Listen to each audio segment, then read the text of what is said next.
Men, where have you gone? Please come back. Guys, women are obsessed with men that know their worth. Y'all, why do I feel like we are not making the man beg as much as we need? A woman will cry to you and beg to you. I begged my ex-husband to take me on a date for 2 years. What happens when the men who used to chase, pursue, and initiate suddenly stop showing up? Why are more women asking where all the interested men have gone? And why are so many men no longer excited about dating in 2026? Stay with us until the end of this video because today's topic reveals a dating shift that is leaving a lot of people confused, frustrated, and searching for answers.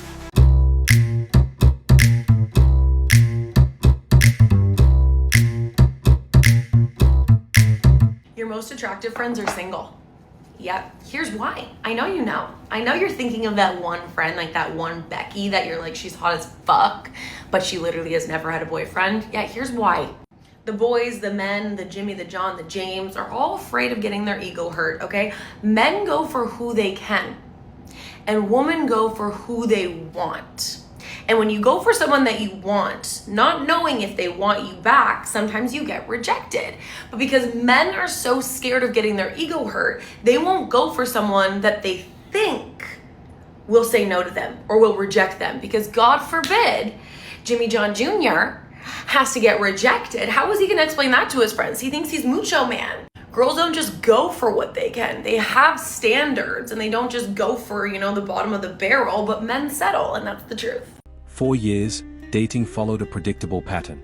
Men were expected to approach, plan, pursue, and take most of the risks while hoping things worked out in the end. I'm sorry, but you can't say you want a good man and then speak about men like they're the problem. Because something shifted some time ago, and it's not in a good way. There was a time where feminism actually stood for equality, fairness, respect, opportunity, and it was needed. But now I'm seeing a lot of messaging that sounds more like resentment and trying to diminish men. They're talking about men are useless, use them, all men are the same, we don't need them. I've even had girls in my comments say that it's cute that I see men as human because apparently they aren't. Like, what? And yet, in the same breath, I hear women say they want to get married. With who? These animals? What is wrong with us? You cannot build something real with someone you don't respect. That's not empowerment. That's just creating a bigger divide. We need each other. And if we keep pushing this constant tension and unrealistic expectations on each other, all we're doing is making dating worse for everyone involved and creating more broken homes. But something has changed. A growing number of men are stepping back from the dating market and questioning whether the effort is still worth the reward. Ladies, I need you to understand that it's not necessarily a bad thing that there are still so many women who are out here pursuing relationships with men. Like a couple of my mutuals have said, the men that we see outside right now, they're the best they're ever going to be. And I can promise you the only reason that they're still a little bit calm, if you can call their current behavior calm, is because they know that they still have access to the majority of women. They know that there are still plenty of women who want to be a wife, who want their Prince Charming to come along. They know that they still have access. That's one of the only reasons that you and I can walk down the street safely. Because just imagine what would happen if all women turned their backs to men, said no more labor, no more sex, no more having kids, no more relationships, no more living together. We would all be in cages by 5 p.m. Do not get angry or upset with the women who are still pursuing relationships with men. Tell them thank you because they are creating safety for you. It is because of them still giving men access that you and I are safe. Thank them for their sacrifice and thank them for their service. That's it. Many men are no longer obsessed with finding relationships at any cost. Instead, they are focusing on careers, fitness, hobbies, finances, and building lives they genuinely enjoy. One thing I'll tell you as a woman, a woman will cry to you and beg to you to take her back. She will. They love hard. They have a very soft heart. She would do everything in her power to try to get back to you. And as many times as you say no and you don't want to be with her, the most scariest part is when she's over the crying and when she's over the heartbreak, she'll never turn around and come back to you. She won't beg you anymore. So I want you to know to be careful. Be careful with the woman you are because of the fact that when you're with her and you know she's amazing and she's begging you back and you don't want to be with her or you don't like her or something got you irritated, as soon as she's over you, bro, she's gone. She's never going to turn around again. Don't underestimate a woman's power as much as you think she's weak. She's going to be very strong as soon as she forgets about you and leaves you. She ain't turning back. She's not going to text you. She's not going to call you anymore once she's over with it. She's not crying anymore. She's crying because of happiness because she moved on. What surprises many women is that these men do not appear lonely. They seem busy, productive, and increasingly comfortable living without constant romantic involvement. Here's why begging to have somebody come back to you is never going to give you the relationship that you actually want. First off, you are fucking better than that. You do not need to convince anybody of your worth or to even be with you. Off the bat, you're starting with a power imbalance. You have put them on a pedestal that you would be lucky to have them, and you are begging them to come back as if your worth is only determined if they're in your life. The main reason being is because you associate that if they're in your life and they're giving you validation, that your nervous system is then safe. So at all costs, you will do whatever you can to achieve that safety, even if you know that they don't want to be with you or that they are not good for you.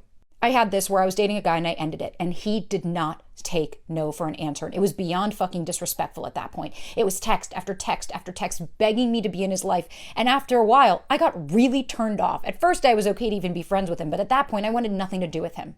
And the reason being because it was incredibly overwhelming to have somebody have such low self-esteem that they needed my validation in order to even get through their day and couldn't just accept a rejection and a no. You're worth more than this shit, so stop begging. As more men become satisfied with their own routines, dating loses the urgency it once had. Relationships become optional rather than necessary. I remember being so in love with this guy, and he wouldn't even do the bare minimum. Like, he wouldn't plan dates. I felt like I had to beg him to call me. I felt like I had to encourage him to want to be with me and spend time with me. And looking back, I'm like, what was that for? Why did I do that? And what I think it was down deep inside, there was a little girl who just wanted to be loved. There was a little girl who wanted to be cared for by a man. And I thought it would be like a two-way street. Like, hey, we're dating, right? Like, you're my boyfriend. I shouldn't have to beg you to call me. I shouldn't have to beg you to spend time with me. I shouldn't have to beg you to plan dates with me. I shouldn't have to beg you to pay attention to me. I shouldn't have to feel like when I walk into a room with other women, like I am less than, like you don't even notice me, but you notice everybody else. Like, that's genuinely how I felt. I was so insecure by this man. And what I learned was, number one, he wasn't the right man. Number two, I was trying to force a man to be with me when he didn't want to be with me. All of the signs were so evident that he was not interested in me, but I was interested in him. So selfishly, I wanted him to be interested in me, but he just couldn't be that for me. And sometimes I think as women, we try to force men to show up for us in ways that they can't. We try to force men to be things for us that they genuinely just can't be. They genuinely just can't provide because it's not the right person. And I don't believe in this whole mentality of finding the right one. I don't think that there's one person that's going to be able to complete you. I don't believe in the whole philosophy of completing each other. I believe in complementing one another. This shift is creating confusion because many women still expect men to be the primary initiators. When fewer men are approaching, the silence becomes impossible to ignore. To what point does this Shira 7 boss girl mentality, man-eater type of thing just become begging? Because I feel like we're at a tipping point here where it is becoming extremely obvious that a lot of girls in the dating pool, you guys just don't got your bag up. Like, expecting a man to fund everything in your life in order to have a shot with you, and you're asking a man for money for, like, everything. Maybe you just don't got it for yourself. Like, it's like a different thing if he offers, like, wow. So, I'm sure anyone would appreciate it. But to have it as a set condition, like, I don't understand. Is this like rent a girlfriend? Like, he gotta buy you? Your wallet just must be full of flies. Like, I'm not saying we should be ashamed to be broke, but like, let's call it as it is. It seems like begging. You know, call me crazy, but I just don't think money should be at the center of a romantic relationship. Obviously, this is like a different story if it's like, oh, you know, like if I ask and he doesn't for like something like small emergency or I don't know. Obviously there's context. Obviously there's problems if he does blah, blah, blah. But this new generation of thinking where like a man gotta do this financially for me to have a shot, is it really like girl power or is it like you're low-key just a beggar? Social media is filled with discussions about declining approaches, fewer dates, and a growing number of men who simply do not seem interested in playing the traditional dating game. I begged my ex-husband to take me on a date for 2 years. He didn't plan not even one. Wait, date hold on. me, win me over again. I want you to win me over again. Take me on a date, plan a date. Wait. This is when I was with my ex-husband. Yeah. No, I understand that. You told your ex-husband in an effort to make it work. You said what? Can you plan a date for us? I want you to take me on a date. But you said win me over again. Yes, I said I want you to win me over again because it was He's your already, husband. Why would it was already? I want you. Let's start over. How did we fall in love? Let's do it again. And so Let's spend time together again. And so you asked him to take you out on dates, and he refused. Yeah, I said just plan something. Buy me flowers on a random Tuesday, just because you're thinking about me. It could be a flower off the side of the road. He should buy you flowers. I wanted him to do something for me, that he loved me. Was he depressed? I think so. But was he just moping around the house? Was like he out of work or was he working? He was working and then he was out of work for a vast majority of 2024, which is where I said, okay, well, he's not working anymore. So maybe now his job is going to be, I'm going to pay attention to my wife here. And well, was there like a couple clarifying things? Yeah. Many men believe modern dating has become too complicated, too expensive, or too emotionally draining. Rather than complain about it, they are choosing to redirect their energy elsewhere. All right, so I was out at a bar and this guy, no one was approaching me, and I was like, you know what, this is fucking bullshit. And then he... the heart, down. He hit me with that? Guys, take a note, works every time. It worked, oh my god. Every time. And then he started throwing like numbers at me and I was like, what the fuck does that mean? And then I was like, you know what, I appreciate the effort, so I had to go up to him. I had to sit next to you and be like, hi, like, that was good. Take notes, fellas. Take notes. It works. Because no man was fucking approaching me and I was like, this is like actually insane. But the key is though, the heart and the down motion. Boom. Seals the deal every time. Every time. Let's go. It honestly fucking worked. Like, I'm not even gonna lie.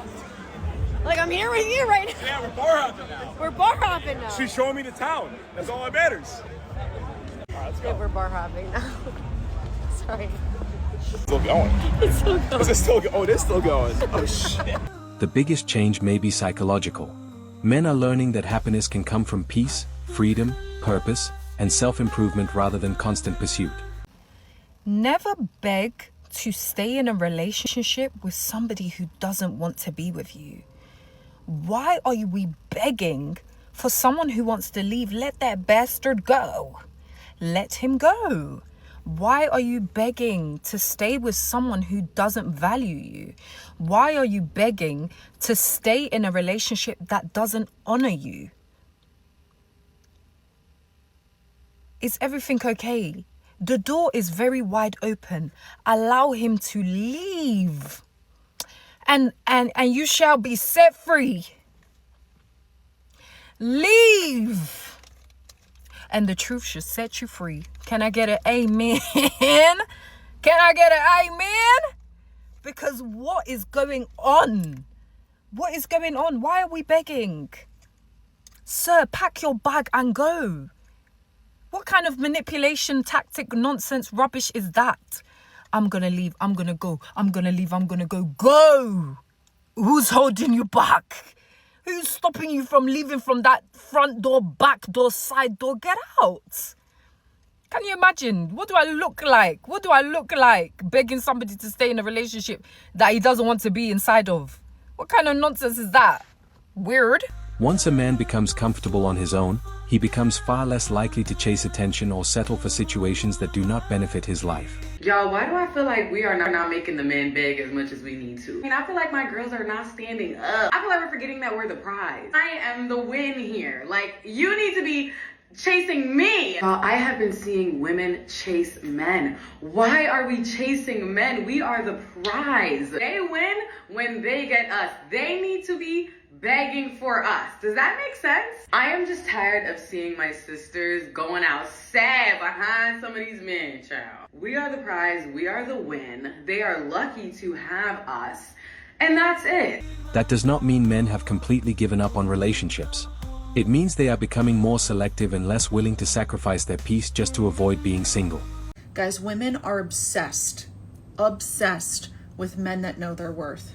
So listen to my words on this, and if you need help breaking toxic patterns, my link is in my bio. Women are obsessed with a man that knows his value, has confidence, has standards, has self-worth. And you know why? This is the magic reason why. Because she has to show up with her A game. And she knows that she cannot play games with you, which is a challenge for her. And women love challenges.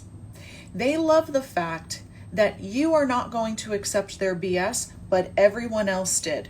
So when she comes to you and she starts playing games and you pull back like, nah, I ain't dealing with that, she's like, what? And right there, you kind of put her in her place to be like, hey, you either show up the way I want you to show up and the way that I want a relationship to look, otherwise we ain't doing this. And for her, that's a major turn on. So if you are too nice, she will put you through hell because she knows that you'll tolerate it. But if you up your standards and you walk away from BS, she'll be drooling over you. Whether people agree with this trend or not, one thing is becoming increasingly clear. The fewer men who actively participate in modern dating, the more attention this shift continues to receive. One writer posed a simple question to the nation in a recent article from the New York Times. She asks, "Men, where have you gone? Please come back." Oh my God! Where are all the men? So she made a call to all men, calling for them to return, because according to her, they are missing in daily life and in dating. Now, in her decades of dating, marriage, divorce, and then dating again, she says that she has noticed that men are retreating in mass, falling away from the dating scene and meeting their needs elsewhere. In her latest dating fail, she told the man that she was interested in him, but she was left on red, which brought her to this part of the story. He never replied. He still follows my Instagram stories, one of those small gestures of passive engagement that so many of us now mistake for closeness. It looks like interest, it feels like silence. There are thousands of Jameses, which is the guy. I have known dozens. The arc varies, but the undertow is familiar. What I won't entertain is directionless orbiting. That thing so many men seem to mistake for connection. The perpetual maybe. The emoji check-ins, the casual seeing where it goes without ever going anywhere. We call it a situationship. But mostly, it's avoidance, an abdication of ownership, a feeling of behavior of sex that isn't a means to an end, but is communion. Now, the one thing that I wanted to point out that she said is that she will not entertain directionless orbiting, which I think is very interesting and a great point. But one thing that, as I heard that word about, they want direction, they want leadership, though she was not able to say it just like that. Because you know what following directions typically needs? A path, and typically requires a leader. But so many women don't allow men to lead anymore, or they don't want it. I want leadership. Like, lead me. Lead me when I'm in the mood to be led. Now, the author eventually made a call asking the men to return, which I want to read a couple of these parts because I just thought that this was an interesting way to end this. She's basically saying they've disappeared and she's sad and wants them back. But she never quite say why they left in the first place. She never figures that out. This is kind of the closing statements. You've retreated, not into malice, but into something softer and harder all at once. Avoidance, exhaustion, disrepair. Why are they avoiding? Why are they exhausted? Why are they in disrepair? Why? Maybe no one taught you how to stay. Maybe you tried once and it hurt. Maybe the world told you your role was to provide, to perform, to protect, and never to feel. No, it's not to perform, but it is to provide and to protect. I think men are okay with that. I would argue that's a good thing. But here's what's real. We never needed you to be perfect. We needed you to be with us. Not above, not muted, not masked, just with. And you can still come back. not by becoming someone else, but by remembering what connection feels like when it's honest and slow, when it's earned and messy and sacred. So those are some of her closing points, and I honestly do think that they were written genuinely, and she really does mean that. But in the same breath, I have heard the echoes of toxic masculinity in the background of all of those well-meaning sentiments. She writes, not muted. But then what's mansplaining, where they just want men to shut up because they're mansplaining? She also writes, we never needed you to be perfect. But then we have notes apps with an ick list 100 bullet points long. She says, we just needed you to be with us. But then what's the whole we don't need no man? I mean, time after time, these points fall on deaf ears considering what the feminists and what women everywhere are saying. One guy said, women got what they wanted. Turns out they don't want it after all. Yeah, they want men. They still want men. This tweet, though, is written from a woman, and it went viral, which is what got my attention on the story in the first place. And she said, when will everyone come to understand that it's us who have driven men away? For decades, society has disrespected and neglected them, insisting that they are unnecessary, while only prioritizing support for girls and women. Men have been marginalized, and now we are left wondering why so many men are choosing to disengage. If we want men to come back, we need to take responsibility and give them something worth coming back for. This article, and most people, don't seem to get that. The same girl also tweeted something the day before, and I wanted to read this as well. She said, in my opinion, most, if not all, societal issues can be traced back to the lack of a harmonious relationship between men and women. Building understanding, compassion, and collaboration between the sexes is essential for addressing all the challenges we face today. 100%! I mean, that is completely true. We desperately need a generation that values men as we do women, but highlights our differences and values those differences. We're uniquely designed for a reason. Our differences complement one another. So yes, the men need to come back, and the ladies need to welcome them when they return. So here is the real question. If more men are discovering that they can be happy, successful, and fulfilled without constantly chasing relationships, what happens when dating is no longer their top priority? Men stop playing by the rules, and now everyone's freaking out. Let's break down why silence has become the loudest